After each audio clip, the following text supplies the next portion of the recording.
What would you buy today that you would be excited to own in a year's time?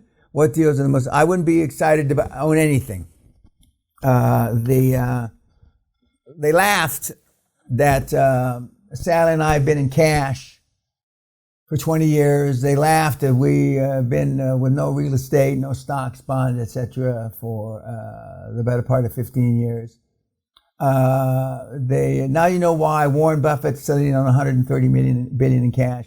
Why Google, etc., Facebook are all sitting on tens of billions in cash for a time like this. You've also seen that so far the big guys with all the cash positions haven't committed their cash because, in my judgment, it's going to get worse.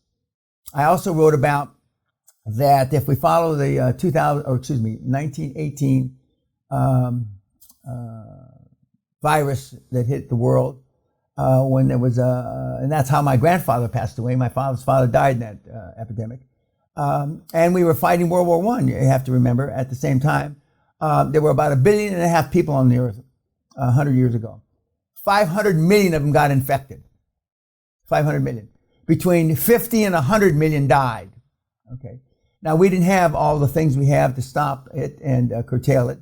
But I'm not excited about anything other than healthcare and government contracts.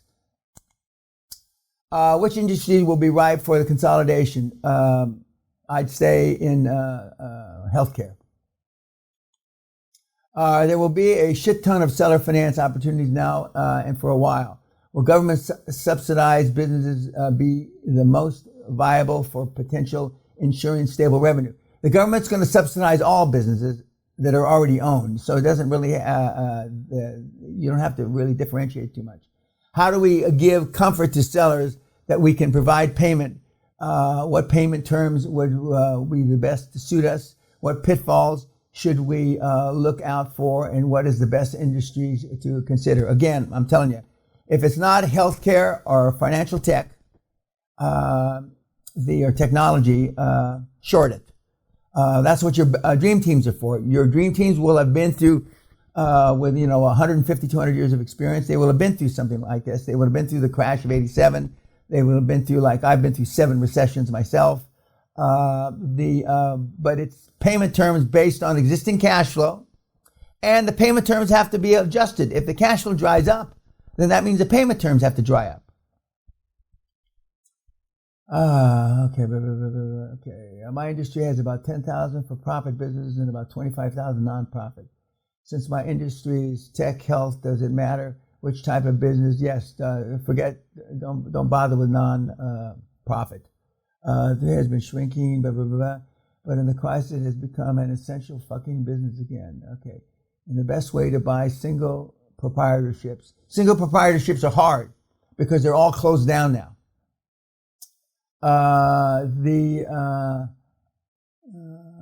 They're all going to be worth less, 50, 75%. Where do you go to find the deals that are what banks love to see, with over 20 million in revenue? I've talked to bankers and they want bigger deals. Of course they want bigger deals because it's easier for them to get the stimulus money out.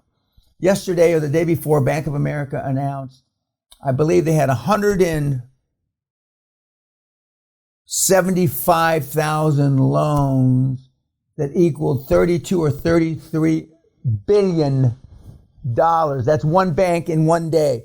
The whole total stimulus is only 35 billion for that portion of the banking industry. So they want whales, but they're going to put people at the front of the line that are already in business, as I said before. How will lenders value a business now it has been temporarily closed and it has lost income? It hasn't lost income. In most cases, the income is dried up 100%. Well, they're going to look at historical numbers, which mean nothing. Again, it'll be harder to get banks to approve brand new deals that haven't been run by you. They're going to make priority the companies that are trying to stay in business, which isn't you. And unless you have a great portion of the deal based on seller finance, it's going to be very difficult to get it done. What businesses have the highest chance of staying as remote businesses? I'm not sure what you mean by remote, but the businesses that for example, Uber, which was thought a good business because it's in the delivery business, but the Uber drivers don't make enough money, and Uber and all the just like taxi cabs is a dead business. Do you want to sit in the car with a guy you don't know if he's been infected or he's been around infected people? Virtually all the business, not all, almost all the business models that we know are going to be hurt. And my guesstimation is take the worst case scenario from the pundits and double it vis-a-vis the time. People are saying maybe a year and a half. Well, I wish they didn't say that, because that probably means 2 or 3 years before we're back to some semblance of normal. But we're never going to go back to normal. Okay. When I said we were in the 11th year of a bull market, and a lot of the guys, the pundits that you listen to, said we're in a new. We're never going to have another bear market. Well, I said that they were full of shit, right? And they are full of shit. I didn't know it was going to be a pandemic that caused the market to retrace. But if we follow the footsteps of the 1918 pandemic, the market sold off a little less than 50%, which would bring us down to a Dow Jones. I know it's not the only indice, but it's the largest indice, of about in the 16,000s. We've gotten as low as in the 18,000s. We're back up to 21,000, I believe. And it took, a year and a half to get back to some sense of normalcy. How has this affected the QLA method? No, there's no extra layers other than more calls. What areas will be hot besides medical supply, cremations, home security?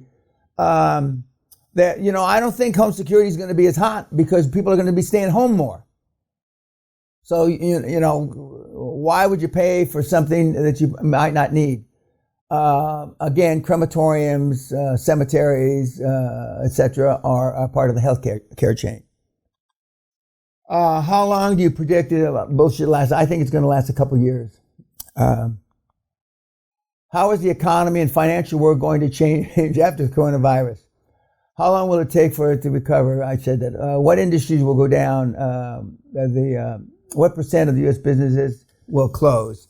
Now, the Goldman Sachs says that GDP is going to go down in America 34% this quarter, second quarter of this year. Okay, they say it would recover to maybe 3 to 6% on the positive in the third quarter, and maybe back to 6 to 8% in the fourth quarter.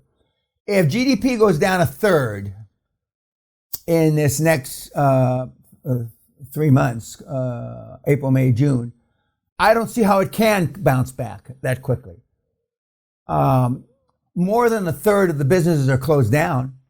Virtually, nothing's open unless you're considered essential. Sally, I've posted, is doing sewing. Sally is making the beds. Sally is cleaning the toilets. Our staff, although we're paying them 100%, with a couple of exceptions of Asian employees that were trapped here because of the coronavirus that are locked in here. I don't see anybody coming back anytime soon. And on another note, I don't see any seminars being given anytime soon. Although we have approximately 3 seminars,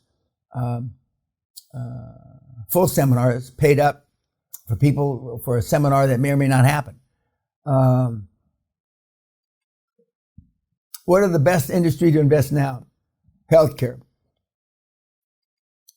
And by invest, I mean buy business as a roll-up. I don't mean invest money. Okay. What are the projections and timeline for economic turn? I already said about 18 months to 2 years. I wouldn't waste any time on anything other than healthcare and telco. How can banks be convinced to lend money in these days as they are restricting the lending? And I've already commented on that, but I'll say it again. They are going to be focusing on businesses to keep them in business, not starting new businesses.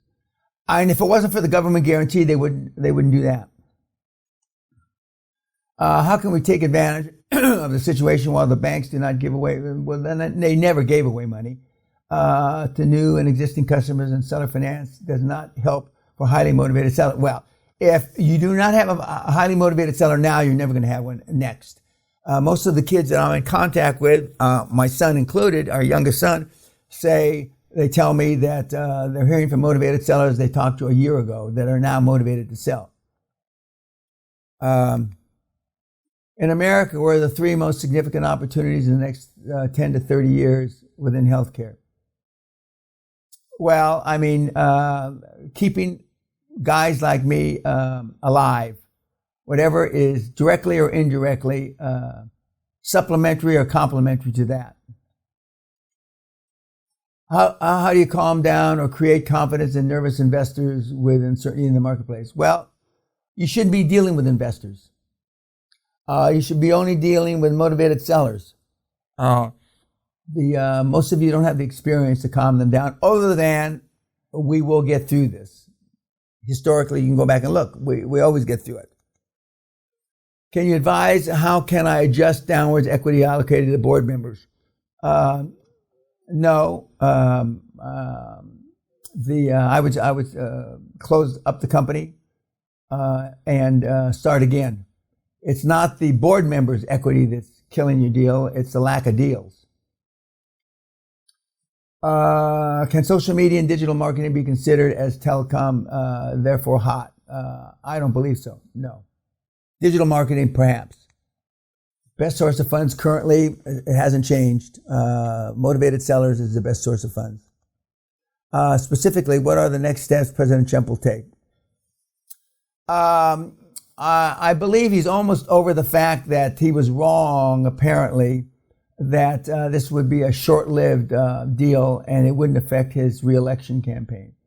Remember I said several months ago, other than a black swan event, I thought going to war with Russia or something, the Democrats handing it, the presidential election to President Trump on a platter, that nothing could faze him.